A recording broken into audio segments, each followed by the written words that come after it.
नमस्कार, मैं हूं आशीष चित्रांशी और आप देख रहे हैं द न्यूज लॉन्चर। वोट चोरी पर दनादन जो खुलासे हो रहे हैं राहुल गांधी के अंदाज में, उसी बीच में लखनऊ से बड़ी खबर है। ये खबर अभी शायद आपने नहीं देखी होगी। बिल्कुल जैसे ही इस खबर पे हमारी निगाह गई, घंटे डेढ़ घंटे में डेवलपमेंट हुआ। उस खबर को हम निकाले और ये डिबेट रिकॉर्ड करने के 2 मिनट पहले उसमें और भी अपडेट आ गई। दरअसल राहुल गांधी पर एफआईआर केस दर्ज करने का, केस रजिस्टर करने का आदेश अदालत की तरफ से हुआ है। सीधा सीधा तो दिखता है कि राहुल पर केस रजिस्टर होगा, लेकिन राहुल के साथ जो कंप्लेंट है अदालत में, उसमें राहुल के साथ मल्लिकार्जुन खड़गे, प्रियंका गांधी, जयराम, वेणुगोपाल, इनके खिलाफ भी जो है केस रजिस्टर करने की डिमांड की गई। तो जब अदालत ने केस रजिस्टर करने का आदेश दे दिया है, इंस्ट्रक्शन दे दिया है, तो राहुल पर ही केस दर्ज होगा या इन सब पर भी होगा, अभी इस पर डेवलपमेंट और डिटेल आनी बाकी है। लेकिन ये केस किस मामले में है वो और गंभीर है। राष्ट्रद्रोह का मामला दर्ज होगा राहुल गांधी पर। क्यों दर्ज होगा? आज से 8 महीने पुराने एक बयान को लेकर। वो बयान संघ के और मोदी के इकोसिस्टम पर हिट कर रहा था। इकोसिस्टम पर आज क्यों उसको लाया गया? क्या वोट चोरी से ध्यान हटाने के लिए, भटकाने के लिए? मोदी जी कहते हैं ना, लटकाना, भटकाना और अटकाना। दरअसल मोदी जी वो हर शब्द इस्तेमाल करते हैं अपने प्रवचन में जिसको वो खुद के साथ प्रयोग में लाते हैं, मतलब जिसका खुद वो अपने ऊपर प्रयोग करते हैं। मोदी जी देश को भटकाने में एक्सपर्ट हैं। मोदी जी जायज मुद्दों को लटकाने में एक्सपर्ट हैं। और मोदी जी इस देश को, इस देश की इकोनॉमी को, इस देश के डेमोक्रेसी को, संविधान को, उसको हैंग करने में, लटकाने में एक्सपर्ट। ये कोई रॉकेट साइंस या कुछ नई बात मैं नहीं बोल रहा हूं, ये सब आप लोगों को पता है। मुद्दा क्या है? जब आज ही राहुल गांधी ने ऐलान किया कि अगला खुलासा नरेंद्र मोदी की वोट चोरी पर कंप्लीट जो होता है ना, फाइनल खुलासा, वो फाइनल खुलासा हो, उसके बाद कुछ भी नहीं बचेगा अगले खुलासे के बाद। और वो खुलासा नरेंद्र मोदी वोट चोरी किए हैं ये साबित करने के लिए पर्याप्त होगा। देश का एक एक नागरिक उस खुलासे के बाद यकीन कर लेगा कि मोदी ने वोट चोरी की है। उधर राहुल ने ऐलान किया, इधर 8 महीना पुराना मामला केस रजिस्टर करने की बात तक पहुंच गई। लाइए जरा हेमंत जी को लाइए, सिलसिलेवार इस चीज को समझना है। हेमंत भाई स्वागत है आपका। सीधे मैं आपके पास आऊंगा, लेकिन खटाखट जरा भैया शुरू हो जाइए, फटाफट दिखाइए जरा खबरों को। ये देखिए, द हिंदू आज वायनाड में जो बोला उस पर है, will soon reveal hydrogen bomb to prove vote theft by Modi says Rahul Gandhi in Wayanad. Next लाइए फटाफट। मोदी ने वोट चोरी से चुनाव जीता, ऐसा खुलासा होगा कि कोई भी संदेह नहीं कर पाएगा। राहुल, बाइट सुनवा दीजिए भैया, राहुल की बाइट सुनवाइए फटाफट। अंग्रेजी में है लेकिन सुनिए आप लोग। And it's an explosive one. So how you the mics down, then I can speak. Yes, yes. So how will be impact? Yeah. Do you think that there is a rethink about from the GEC? See, the thing is that what we have presented yesterday, when we did the press conference, is black and white proof. Right? There is a CID investigation going on in Karnataka, and the CID has specifically asked for information on the phone numbers that have been used to do this. Ganesh Kumar is the CEC. The CEC is not giving the information that the Karnataka CID is asking for. There can be no bigger indictment of the CEC than this.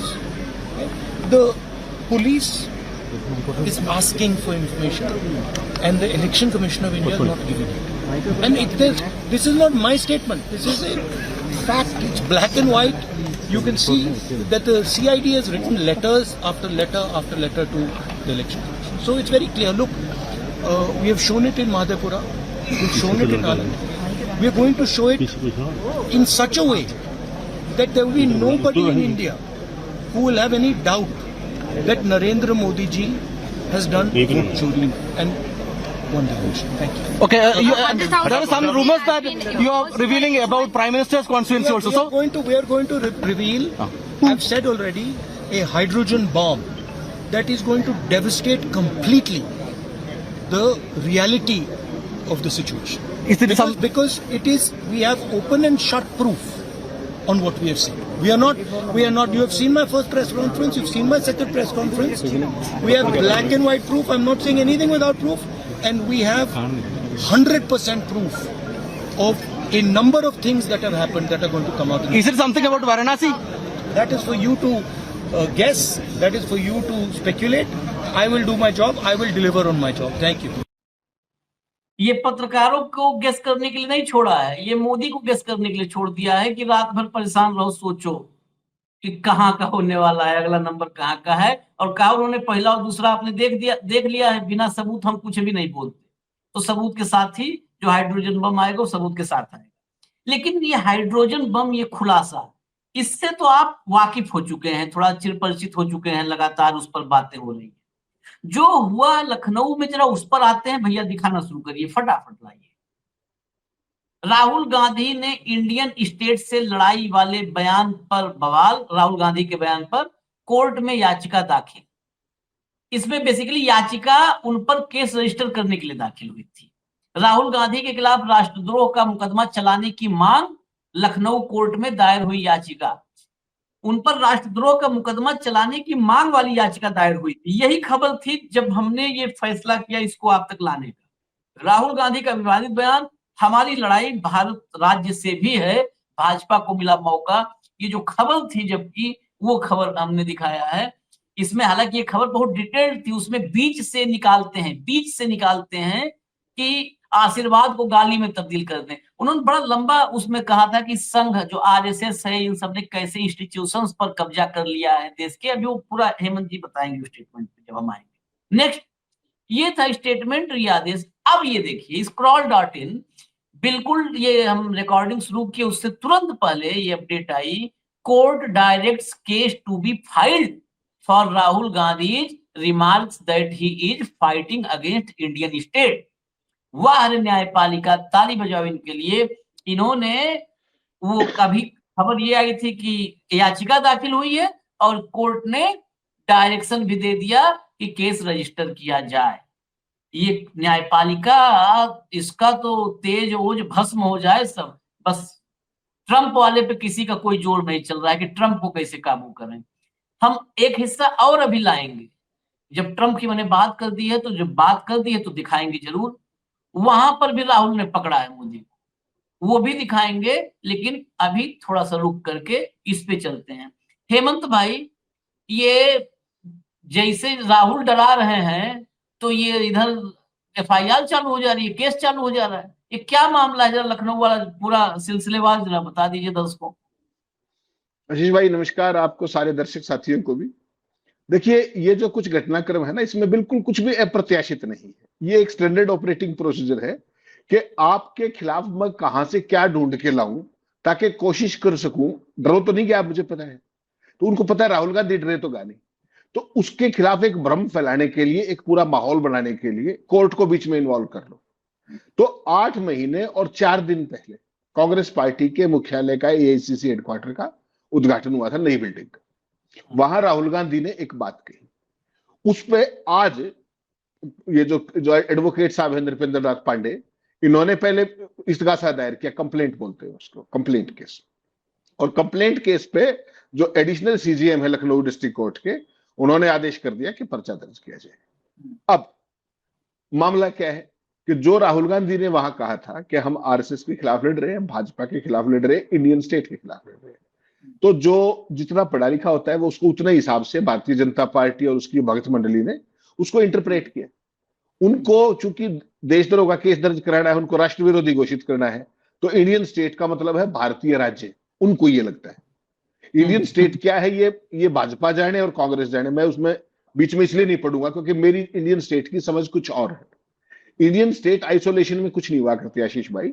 Indian state का मतलब होता है पूरा mechanism, Bharat का प्रधानमंत्री, भारत के सारे मंत्री, भारत की सारी bureaucracy, Vidhan Parishad, supreme court, सारे का सारा उसके अंदर। ये तंत्र, हिंदी में तंत्र, प्रिसाइजली, बिल्कुल वो प्रिसाइजली वो होता है।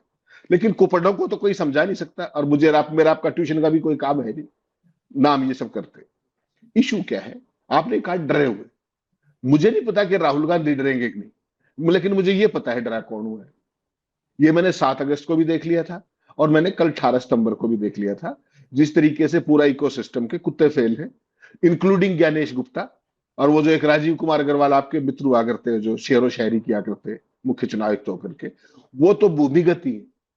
उनके बारे में यहां तक भी चल गया कि वो देश छोड़ के चले गए, लेकिन वो हिमालय की तंद्राओं में कहीं वो कुछ कर रहे हैं, जो पहले बताया करते ना कि वो डिटॉक्स के लिए गए, पता नहीं वहां गए कहाँ गए, लेकिन सूत्र बता रहे हैं वो भारत में, आप वाली एजेंसी के सूत्र। खैर, अब सवाल ये है कि क्या राहुल गांधी से डर जाएंगे? उनके खिलाफ तो 32 केस ऑलरेडी है भाई, 33 और कर लो, कोई समस्या नहीं। इंटरेस्टिंग बात इसमें क्या है कि महोदय ने कहा है, जो वकील साहब इंद्रपेंद्र पांडे जी डिस्ट्रिक्ट कोर्ट में, उसका आदेश आ गया है कि कोर्ट दर्ज कर लीजिए केस अभी दर्ज हुआ नहीं है, कोर्ट की डायरेक्शन नहीं है। अब ये चाह रहे थे कि पहले तो राहुल गांधी ने ये कहा है उसके खिलाफ पर्चा दर्ज हो, नंबर 1। वहां पर जो बैठे थे उनके खिलाफ भी पर्चा दर्ज हो। बैठे कौन कौन थे? नंबर 1 अपने खड़गे साहब बैठे थे, अध्यक्ष पार्टी के, फिर सोनिया गांधी बैठी थी, फिर प्रियंका गांधी बैठी थी, फिर जयराम रमेश बैठे थे, वेणुगोपाल बैठे थे, और हकीकत में तो ये देखो कि कांग्रेस का कौन नेता ऐसा होगा जो वहां नहीं बैठा था। पार्टी का मुख्यालय का उद्घाटन था, जो भी दिल्ली में अवेलेबल था सारे होंगे, लेकिन 5-6 मेन को वो किया। थोड़ा सीन बनता है ना। देखिए आशीष भाई, आप पुराने आदमी हैं, आप सारी चीजों को बहुत बारीकी समझते हैं। हिंदुस्तान में एक प्रोविजन है PIL का, जो मैंने और आपने पढ़ा था, वो था पब्लिक इंटरेस्ट लिटिगेशन। ठीक, वो क्या होती है? जनहित याचिका। कोई ऐसा मामला है जिसपे कोई रूटीन में केस पर्चा दर्ज नहीं हो रहा, तो मेरे आप जैसा कोई पॉलिटिकली सेंसिटिव आदमी, कोई किस तरीके का संवैधानिक तौर पे संवेदनशील आदमी, वो कोर्ट में चला गया, PIL कर दी।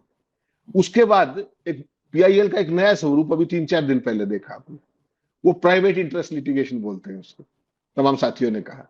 उसमें क्या है कि किसी का निजी हित है, उसकी याचिका, उसको मैनेज करके, जिस तरीके से वो, आप समझ जाइए मैं किसके बारे में कह रहा हूं। वो जो 2 आपके मित्र है ना, हमारे मुकेश भाई, एक और भी है, आजकल नाम लेना बड़ा वर्जित है, ध्यान रखिएगा, आपका भी नंबर आने वाला है। तो खैर, तो वो प्राइवेट इंटरेस्ट लिटिगेशन होती है। एक नई आई है जो इसी केस में मैं बताने वाला हूं पहली बार आपको, उसको कहते हैं पब्लिसिटी इंटरेस्ट लिटिगेशन। कोई पूछ नहीं रहा है, और मुझे नंबर बनाने हैं मोदी जी के सामने, पूरे भाजपा के इकोसिस्टम के सामने, तो मैं ऐसा काम करूं कि सारे देश में मेरी बल्ले बल्ले हो जाए। तो बल्ले बल्ले कैसे होगी कि छोटे आशीष चितरंजन जी के खिलाफ 15 पर्चे दर्ज करा दूं, कोई 2 लाइन की खबर नहीं छापेगा। लेकिन राहुल गांधी को पार्टी बना के अगर मैंने इस्तेगासा कर दिया, मेरे को फिर लाइफ में और कुछ करने की जरूरत नहीं। भाजपा फिर मेरा आपका हो सकता है मुझे टिकट भी दे दे, हो सकता है मुझे राज्यसभा में नॉमिनेट कर, पता नहीं। तो वो फाइल होगी, उस पर इमीडिएटली केस भी दर्ज हो गया। केस भी छोटा मोटा नहीं है, सीधा देशद्रोह का है, एंटी नेशनल स्टेटमेंट का। देशद्रोह से नीचे तो खैर धारा ही नहीं पता इनको। अब इनको ये नहीं पता बेचारों को कि वो श्रीमान जी डरने वाला है ही नहीं। वो तो कह रहा मुझे जेल में डाल दो, कोई फर्क नहीं पड़ता। उसकी दादी जेल में चली गई थी, आपको पता है, सीधी कोर्ट से। तो कोई ऐसी बात नहीं। बेसिकली क्या है कि इस मुद्दे की गहराई को आप बहुत अच्छे से समझते हैं। मामला क्या है, जब मेरे पास कोई मुद्दा नहीं है, जब मेरे पास आपके किसी सवाल का जवाब नहीं है, मेरा सारा तंत्र बैठ चुका है, मेरे सारे पोमेरियंस भी बिस्कुट खा के भौंक भौंक के थक गए, तो मैं क्या करूं? तो मुझे डाइवर्जन करना पड़ेगा, और डाइवर्जन में करता हूं कुतर्कों के साथ। और कुतर्क क्या किया मैंने कि अमेरिका ने कहा H1B, उसके फायदे बता दिए कि भारत में ब्रेन ड्रेन वापस आ जाएगा। अरे भले आदमियों, जो यहाँ है उनका तो ब्रेन का यूज कर लो, वो वहां वालों को क्या तुम करोगे? चलो खैर, तो उस पर ध्यान भटकाने के लिए नंबर 1। उसके बाद जो ट्रंप ताऊ कर रहे हैं, उन्होंने पहले 50% मोदी का फ्रेंडशिप टैक्स लगाया, जिसको आप जैसे जो दिल जले हैं उसको टैरिफ बोलते हैं। वो टैरिफ नहीं है, वो उसको फ्रेंडशिप टैरिफ टैक्स कहिए आप। भाई वो मोदी जी को महीने में 5 बार मान बताता है कि नहीं बताता? मैग्निफिसेंट आदमी बताता है कि नहीं? बेस्ट प्राइम मिनिस्टर नहीं बताता वो? तो फिर उसका टैक्स भी ना ले, फ्री में कर दे आपका। कमाल है आपका भी आशीष भाई, ऐसा मत कीजिए आप।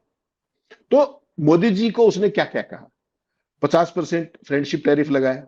उसके बाद जितने कारनामे किए हमने दिन के भी शो में बताया, तो उसका किसी का जवाब आपने नहीं दिया। फिर उसने जैसे जितने भी कारनामे किए हमारे साथ, वो क्या क्या कारनामे थे सोचिएगा एक बार, बहुत ब्रीफ में कह रहा हूं। भारतीयों को जब बेड़ियों और उसमें जकड़ करके लाए, भारत में अमेरिकी जहाज में, वायुसेना के। मोदी जी ने चूं की, जब 45-46 बार उन्होंने ये कहा कि भारत और पाकिस्तान का सीज फायर मैंने कराया, मोदी जी ने चूं की। जब चबाहार पोर्ट पर भारत के खिलाफ निर्णय लिया गया परसों रात को हैप्पी बर्थडे करने के बाद, तत्काल बाद, तब मोदी जी ने कुछ कहा। जब भारी भरकम फ्रेंडशिप टैक्स लगाया तब कुछ नहीं कहा। रूसी तेल पर हमारे खिलाफ कदम उठाए गए तब मोदी जी ने कुछ नहीं कहा। उसके अलावा H1B वीजा को आज कहा, उसके बाद मोदी जी ने कुछ नहीं कहा। इससे पहले जो नशा बेचने वाले देश है उनमें हमारा नाम लिया, तब मोदी जी ने कुछ नहीं कहा। लेकिन मोदी जी कब कब बोले, देखिए आप अभिभूत हो जाएंगे, मुझे पता है। जब डोनाल्ड ट्रंप ने मोदी की तारीफ की, मोदी जी तुरंत चेके, वो आपकी प्री एजेंसी के ट्वीट को रीट्वीट करके, हालांकि उसमें से एक लाइन हटवाई गई थी, लेकिन चलो उसको रीट्वीट किया। जब ट्रंप ने मोदी को माय डियर फ्रेंड बोला, मोदी जी तत्काल प्रभाव से योग मुद्रा में आ गए और उस पर एक्स का जवाब देने लगे। जन्मदिन पर बधाई दी तो अकेले मोदी नहीं, सारे के सारे आपके पोमेरियन और सारे हाँ। भक्त, वो सारे काम छोड़ के पेड़ पे चढ़ गए, सारे के सारे। घुटने पा गए ठीक, ट्रंप के सुर बदले, ट्रंप का ये हो गया, मोदी ने ऐसा क्या फूका, ऐसा अद्भुत, मतलब आपने कभी सुना नहीं होगा। तो ऐसा नहीं है कि मोदी जी नहीं बोलते, मोदी जी बोलते भी, रिएक्ट भी करते हैं, लेकिन वहां नहीं बोलते जहां बोलना चाहिए, बस इतनी सी बात है। तो उतनी तो माफी आप दे सकते हो उनको। और राहुल गांधी की समस्या ये है कि जो ये H1B वीजा वाला भी मामला है, उस भाई ने 2017 में बाकायदा ट्वीट ऑन रिकॉर्ड है, वो करके बता दिया था कि कमजोर प्रधानमंत्री हमारे इश्यूज को नहीं उठा पा रहा है।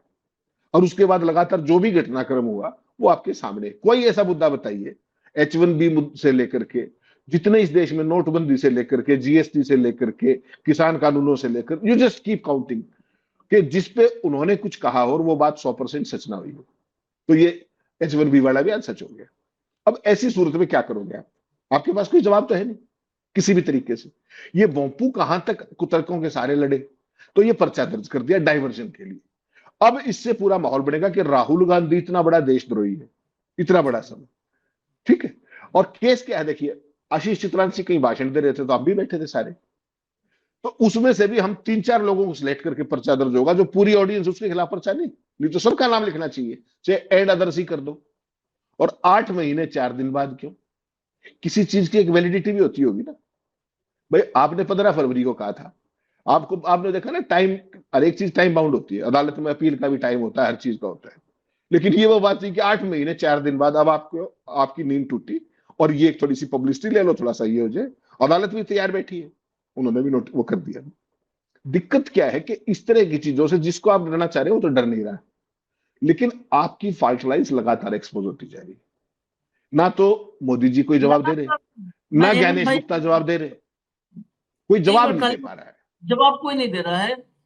फॉल्ट लाइंस एक्सपोज नहीं हो रही हैं, एक्सपोज हो चुकी है। अब शरीर पे वही वाला नंगा राजा वाली कहानी है, कपड़ा नहीं है, कपड़ा नहीं है, बस हाथी पे निकले हुए हैं राज्य भ्रमण पर और तन पे कपड़े नहीं है, सब एक्सपोज हो चुका है। लेकिन उस राजा को भी थोड़ी बहुत शर्म होगी, जो जिसको जो है इस गुमान में था कि नंगे निकला हाथी बैठ के और उसको लग रहा था कपड़े पहना हूं, उससे भी बदतर स्थिति है। मैं 2 बातें, मैं ट्रंप वाले पे आऊंगा, सुनवाऊंगा, लेकिन मेरा एक सवाल जरूरी है, आज मैं चर्चा करने की सोच रहा था। तो एक साथ 2 सवाल है। एक तरफ नरेंद्र मोदी पर, भाजपा से जुड़े व्यवस्था पर, सिस्टम पर, इकोसिस्टम पर आप अदालत चले जाओ। अदालत अगर आप गए हो, मान लो कि बहुत आपके मन में क्रांति है कि हम क्रांतिकारी हैं, अदालत गए हो तो 50,000 रुपये कम से कम जुर्माना भरने के लिए रख लेना। जुर्माने लगते हैं, केस एक्सेप्ट होना छोड़ दो, जज जुर्माना लगाता है, टाइम वेस्ट कर रहे हो, 25,000 रुपये भरो। मोदी जी केस करोगे, टाइम वेस्ट कर रहे हो, लोकतंत्र का टाइम वेस्ट, इतना व्यस्त न्यायपालिका है, जुर्माना भरो। अरविंद केजरीवाल को जुर्माना लगा दिया, भाई वो बेचारा गया था, विचारत नहीं है तो इन्हीं लोग का भाई, लेकिन वो आदमी जो है डिग्री मांगने गया था, डिग्री भी नहीं दिया, 25,000 रुपया भी ले लिया। ठीक, आप चले जाओ कहीं भी, राहुल गांधी पर आप केस करवाने जाओ, राहुल गांधी कुछ भी चले जाओ केस करवाने, मानहानि, राष्ट्रद्रोह, हिंसा भड़का रहे हैं, विदेशी साठगांठ, कुछ हो, चले जाओ। और भाई आप अपना मतलब मुंह पे नकाब पहन के जाओ, मुंह न दिखाओ, पीछे मतलब जो कहते हैं ना, पीछे वॉक करते हुए जाओ, कैसे भी जाओ, बस देखा राहुल गांधी केस, करो दर्ज, तुरंत करो। ये न्यायपालिका की सक्रियता ना, ये सक्रियता तो मुझे नेपाल की न्यायपालिका से ज्यादा लग रही है। हालांकि नेपाल नाम लेते ही बहुतों बैंड बज जाती है, हम पड़ोसी है भाई, हम तो बार बार नाम लेंगे उसका, बार बार नाम लेंगे। तुरंत नेपाल की न्यायपालिका से भी मुझे तेज नजर आने लगती है हमारे देश की न्यायपालिका। और मोदी जी मुझे बहुत प्रचंड भविष्य मोदी जी का नजर आने लगता है। दूसरी चीज, ये वो दौर है, 25 साल से आप भी देख रहे हो पत्रकारिता, हम भी देख रहे हैं, कितने आपने संवैधानिक संस्थाओं से, निकायों से कितने लोगों को रिटायर होते हुए देखा होगा? दर्जनों की संख्या है भाई, दर्जनों है ना। आप तो फील्ड में बहुतों के साथ आपकी दोस्ती भी है, फील्ड में जब मिलते जुलते थे, जितने लोग रिटायर होते थे वो सब आज की तारीख में आप चले जाओ, सब पब्लिक डोमेन में मिलेंगे घूमते हुए। और टाइमली अगर तय करके निकल जाओ, कहीं चाट पकौड़ी गोलगप्पा खाते मिल जाएंगे। वो चाहे जितने होंगे, आप जब से होगे पत्रकारिता कर रहे हो, जब से संबंध डेवलप किए होगे, तब से जितने रिटायर हुए होंगे, चुनाव आयुक्त हो, जितने हो, ठीक है। ये दौर है, जो भी कितना भी बड़े पद पर हो, कितने छोटे पद पर हो, मोदी के अगर कर्मों में वो शरीक है तो कुर्सी छोड़ने के बाद उसे गुमशुदगी वाली जिंदगी जीनी पड़ती है, वो गायब हो जाता है भाई। ये विषय अपने आप में चर्चा का है, वो गायब हो जाता है। ये नया दौर है। आपको कुरैशी घूमते मिल रहे हैं यहां से काठमांडू तक, लेकिन आपको नया नया राजीव कुमार, कुरैशी से बहुत नौजवान राजीव कुमार है ना, वो गायब है। नहीं, वो ध्यान आपको लगा रहे हैं, डिटॉक्स आपको के हामिद लिए। अंसारी और वेंकैया मिल जाएंगे बड़े आसानी से, आपको धनखड़ गायब मिलेगा। ये व्यवस्था मैं इस पे समझना चाहता हूं, ये आखिर ऐसा कौन सा राजदार, अगर आप राजदार हो तो फिर खबरदार मुंह मत दिखाना कुर्सी छोड़ने के बाद, सब लापता। नहीं आशीष भाई, देखिए इसके दो सवाल है, तो बहुत ही बढ़िया इसका बेसिकली पहले वाले सवाल का जवाब तो मैंने पिछली बार दे दिया था सवाल में। वो जो PIL वाला कंसेप्ट आया ना, पब्लिसिटी इंटरेस्ट लिटिगेशन, तो मैं आपकी कोर्ट में आया दाखिल करने के लिए, आप मुझे क्यों ना ऑब्लाइज करो? मुझे ऑब्लाइज करते करते अगर आप भी ऑब्लाइज हो रहे तो इसमें क्या बुराई है? दोनों हो गए, दोनों को पब्लिसिटी मिल गई। पर्पस केस दर्ज कराने का नहीं है, किसी को डराने का है, पब्लिसिटी लेने का है, तो इसमें क्या समस्या है? मेरे संवैधानिक अधिकार में है इस्तगासा दायर करने का, आपके संवैधानिक अधिकार में FIR का ऑर्डर करने का। FIR क्या चीज है? कोई सजा थोड़ी है। आपको कुछ लगा कि ये वर्थ है जांच के लिए, कर लो भाई जांच, FIR जाओ, FIR is not such a big deal. जो कमजोर लोग है वो देशद्रोह का नाम सुनते हुए कुत्ते फेल हो जाते हैं, लेकिन राहुल गांधी उसके खिलाफ तो 32 है, एक 33वां और हो जाएगा, कोई खास बात नहीं। तो वहां का पक्ष तो वहां तक है कि दोनों का काम पूरा हो जाता है। आपने दूसरा बड़ा महत्वपूर्ण सवाल कहा कि इस दौर के राजदार, देखिए सब लोग एक जैसे नहीं होते। आपने धनखड़ का नाम लिया, बिल्कुल ठीक बात है। एक दिन आपको दर्शन कराए थे उस दिन राष्ट्रपति भवन में, उसके अलावा वो दिखे नहीं 21 जुलाई के बाद, ठीक। उसके बाद अपने गोयल साहब होते थे, इलेक्शन कमिश्नर लगाए थे मोदी जी ने, चुपके से धीरे से निकले, हाई कमिश्नर बन के निकल गए, आज तक किसी को नहीं पता, ठीक। कब आए, कैसे आए, सुप्रीम कोर्ट में सरकार की वो भद पिटी, उसकी नियुक्ति कैसे, आज उसने VRS ली, कल सुबह अपॉइंटमेंट होगी, सब कुछ हुआ। सरकार ने इतना जोर लगा के उनकी नौकरी बचाई सुप्रीम कोर्ट में। उसके बाद वो चुपके से निकल गए। उसके बाद नदारद है अंतर्ध्यान। एक अपने वर्मा साहब होते थे CBI डायरेक्टर, रात को तख्ता पलट के शिकार हुए थे वो कथित तौर पर, मतलब दिल्ली में ही था, मैं उस सब पॉलिटिकल एडिटर था। आज तक उनका कहीं दर्शन हुए हो, कहीं जिक्र हुआ हो, होमगार्ड में जरूर लगा दिया था। इस देश के CBI डायरेक्टर को होमगार्ड में लगा दिया गया था, और उसके बाद वो अपने रिटायर होकर चले गए, ठीक। केवल एक शख्स ऐसा है जो इस सरकार का इलेक्शन कमिश्नर था, जो CEC भी बनना था। उसको पहले उन परिस्थितियों में जब मोदी जी को नोटिस देने की बात फाइल पे आई तो उसको इस्तीफा देके जाना पड़ा।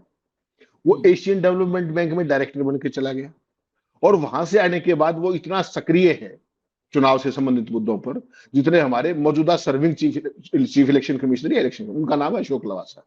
तो ऐसे भी लोग इस देश में हैं कि आप सोचिए उस आदमी के साथ क्या क्या नहीं किया।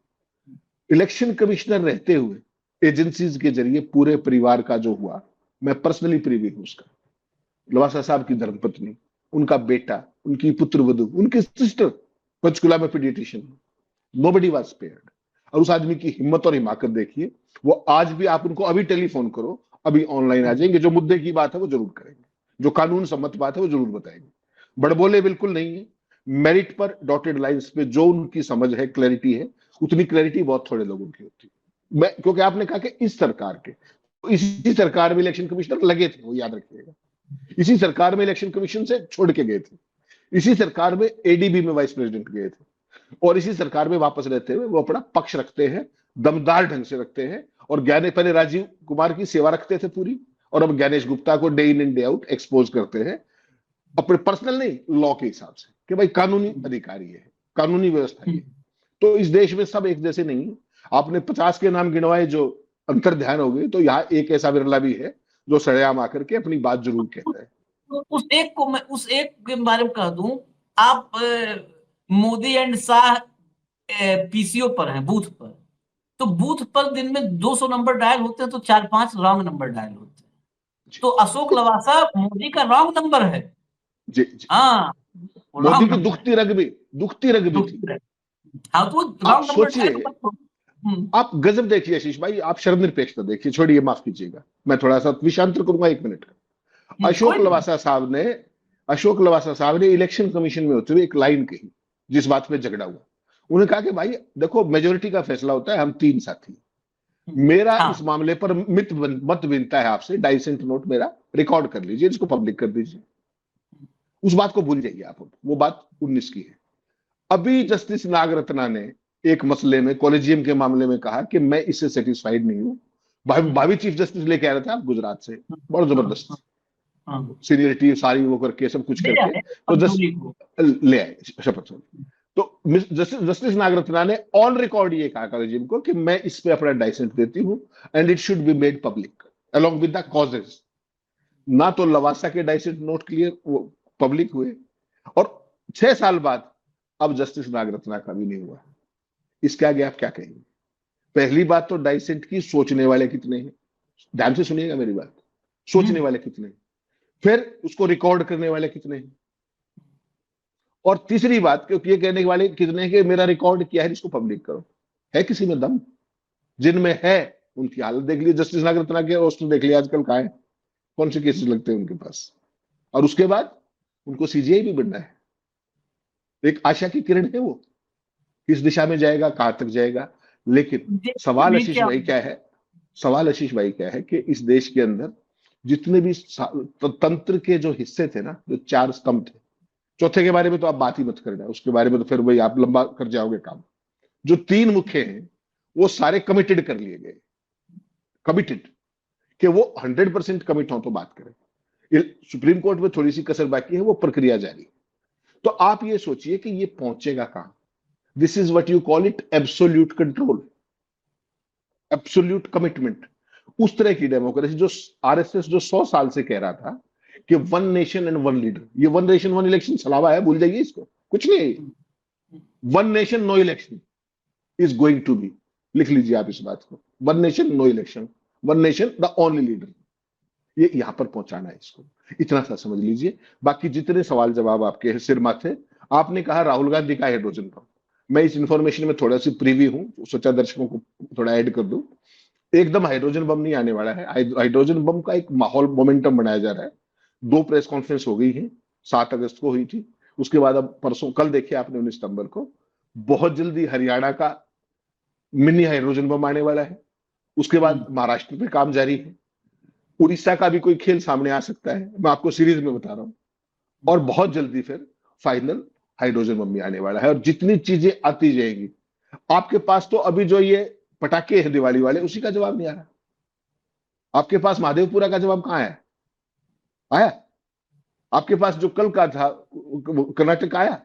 अगला भी नहीं आने वाला, क्योंकि जवाब है ही नहीं। और अगर आ भी जाता ना आशीष भाई, उस सारे का गुड़ गोबर किया आपके वो जो देश के गद्दारों वाले मित्र ने। राहुल गांधी की बात को नेगेट तो कर नहीं पा रहे थे, लेकिन उस भाई ने उसको और ऑथेंटिकेट कर दिया। राहुल गांधी ने कहा कि 1 असेंबली की बात करो, उस भाई ने 35 की बता दी।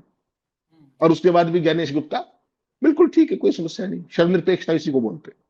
तो ये नया भारत है, विश्व गुरु बनने की उसमें है। कल तो कह ही दिया, आज कहा किसी ने, जो मोदी जी की जो आर्थिक काउंसिल की, उसने कहा कि भारत के विश्व गुरु बनने में महाशक्ति बनने में इस देश का कानून आड़े आ रहा है, सबसे न्यायपालिका आड़े आ रही है। तो अब न्यायपालिका का भी इलाज करने की प्रक्रिया उन्होंने दिन में कहा। उसके बाद मोदी जी ने आज भावनगर के 35 मिनट के भाषण में फिर कहा।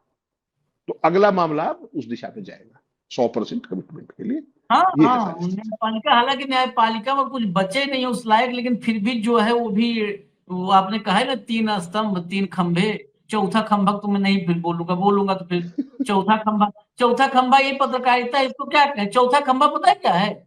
चौथा खंभा टुन्न है। हम्म। चौथा खंभा टुन्न है, दर्शक समझ जाएंगे। और जब ज्यादा टुन्न हो जाता है तो क्या होता है? ज्यादा टुन्न को देखे ना, भाई गाड़ी आज मैं ही चलाऊं। तो चौथा खंभा टुन्न है। वो मोदी जी कहते नहीं, इतनी तारीफ नहीं करो, भाई ही मेरा भगवान है, वो तारीफ में लगे पड़े हैं। मतलब कई बार हो सकता है मोदी साहब कहते हो कि यार इतनी इतनी तारीफ करते हो तो बेइज्जती लगती है, तो कहते, ना ना, भाई ही मेरा भगवान है, करेंगे। तो चौथा खंभा टुन्न है। खैर, एक आखिर में सुनवा दीजिए जरा मोदी जी को।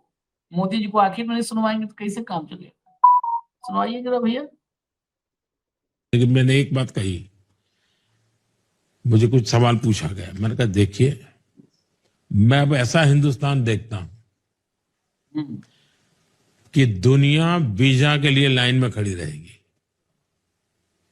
ये 2005 का मेरा स्टेटमेंट है और आज 2025 में हम पहुंच रहे हैं। मैं बोल रहा हूं तो मुझे दिखता भी है कि अब समय भारत का है। मोदी जी को दिखता है, और दिक्कत है आभासी दुनिया ही दिखती है मोदी जी को, वास्तविक दुनिया दिखती नहीं, आभासी दुनिया दिखती है। 2005 में बोला था वीजा के लिए लाइन में लगेंगे, और 2025 ये 25 आ गया, मोदी जी ने कहा ना, देखिए धक्के मार के निकाले जाएंगे। ये हालत है, धक्के मार के निकाले जाएंगे। पैसा देंगे 88 लाख तो कपड़े उतर जाएंगे। ये हालत है, ये हालत है। इसी पर राहुल ने स्टेटमेंट दिया है, बस वो दिखा दीजिए, फिर फाइनल कमेंट हम लेंगे। कहा राहुल ने, मैं फिर कहता हूं नरेंद्र मोदी कमजोर प्रधानमंत्री हैं। H1B वीजा मामले में राहुल गांधी का हमला फिर, लेकिन जनता कहती है ना, हमने देखा है 56, जैसे मोदी जी को दिखता है वैसे भक्तों को भी दिखता है, किसी को नहीं दिख रहा, लेकिन हमने देखा है 56 इंच की छाती है, बहुत मजबूत है, बहुत मजबूत है। हाँ हेमंत भाई। अजीत भाई, कुछ 2 लाइन में कह रहा था। एक तो जो राहुल गांधी ने 2017 में H1B वीजा के बारे में कहा था, उसी को उन्होंने रिट्वीट करके कहा है कि मैंने तब बताया था कि कमजोर प्रधानमंत्री है, और आज प्रूव हो गया कि कमजोर प्रधानमंत्री है H1B वाले मामले। मैं कुछ और कह रहा था आपको, लेटेस्ट अपडेट, क्योंकि मॉर्निंग में हमने सबसे पहले शो किया था। मैंने आपको बताया था कि कल रात को 12 बजे तक का समय है। उसके बाद जो H1B वीजा वाले जो लोग हैं, वो अगर अमेरिका से बाहर है, चाहे वो किसी भी देश के हो दुनिया के, वो वापस एंट्री नहीं कर पाएंगे। फिर उनको कहेंगे $1 लाख की रसीद दिखाओ। तो आज तारीख में लेटेस्ट ये है अपडेट का मेरे पास, कि जितने लोग दुनिया के किसी भी कोने में थे, छुट्टी पे, कहीं और पारिवारिक कामों से, वो फर्स्ट अवेलेबल अपॉर्चुनिटी पे लाखों रुपए की टिकट लेकर के, कई गुना महंगा किराया देकर के, सब अमेरिका के जहाजों में बैठ गए। ये भारत की स्थिति है, बाकी देशों की भी। और दूसरी इंपॉर्टेंट अपडेट ये है कि कल रात के बाद जो तमाम, क्योंकि अमेरिका में तो हमारे टाइम जोन का थोड़ा डिफरेंस है, तो जैसे ही ये घोषणा आई तो अमेरिकन एयरपोर्ट से बाहर निकलने के लिए जितने लोग आ रहे थे बेचारे, वो अपने जहाज की टिकट कैंसिल कराते हुए जहाज में से उतर गए, और सबके कार्यक्रम जहाज से उतरे, और जो एयरपोर्ट पे थे वो वापस चले गए। टिकट से सारा पैसा गोल्ड, लाखों करोड़ रुपए का ये सारा, और जिन्होंने छुट्टी प्लान कर रखी थी उनका सबका गुड़ गोबर। ये है आपका डंका एक। और दूसरा, जो अभी मोदी जी की आपने ऐतिहासिक बातचीत सुनाई, वो आप थोड़ा सा आप घर जाके देखिएगा। इंडिया की जितनी भी एम्बेसीज है, दूतावास है, सबके बाहर अमेरिकियों की लाइन लगी हुई है, भारत आने का वीजा मांग रहे हो। वो आपको नहीं दिखेगा, आप थोड़े बायस्ड हैं, तो मोदी जी की आंखों से देख के देखिएगा। और हो सके तो भगत की कोई भगत मिल जाएगा आपको बाहर गेट पे, उसकी आंखों से यार कोई सी एम्बेसी का एक बार लाइव स्ट्रीम दिखा दे मुझे, जो इंडिया की एम्बेसी, मोदी जी ने बताया ना कि 20 साल पहले बताया था 2005 में, तो वो जो लाइन है वो भी देखोगे, थोड़ा सा हो सकता है हमारी सबकी आत्मा को शांति मिले। ये टोटल प्रपंच की राजनीति है, झूठ, मक्कारी और प्रेम की राजनीति है, इसके अलावा कुछ नहीं है। और ऐसी तबाही एक भारत जैसे प्रोग्रेसिव देश में आपने इसका बना क्या दिया है? ऐसी पॉलिटिक्स घटिया तो पाकिस्तान में भी नहीं होती थी, श्रीलंका में भी नहीं होती थी, बांग्लादेश में भी नहीं होती थी, नेपाल में भी नहीं होती थी। जो कुछ है आमने सामने, आप कर क्या रहे हो? जो मर्जी है। तो ये एक नया लो है आशीष भाई। जब आपके पास सवालों के जवाब नहीं है तो आप भटकाने पे आ जाओ, चाहे उसके लिए आपको कितना ही नीचे जाना पड़े। और सिस्टम आपने ऐसा डेवलप कर दिया कि जो आप कहोगे उसी की तालीम में बजाऊंगा, उसी का मुझे कीर्तन करना है। यहां जो ला करके खड़ा किया, फिर डेमोक्रेसी कहां बची, इंस्टीट्यूशंस कहां बचे, और इतना बड़ा जो हम दुनिया की मदर ऑफ डेमोक्रेसी है उसका क्या हुआ? तो this is a very new law, it's very unfortunate, it's unbecoming of a conduct from the ruling party that we. इसमें बस आखिर में एक बात नोट कर लीजिएगा कि new law equal to new normal, ये मोदी जी ने बताया था कि न्यू नॉर्मल है। दरअसल मोदी सब बता देते हैं, वो उनके चरित्र में, उनके व्यक्तित्व में क्या क्या है सब बताते हैं।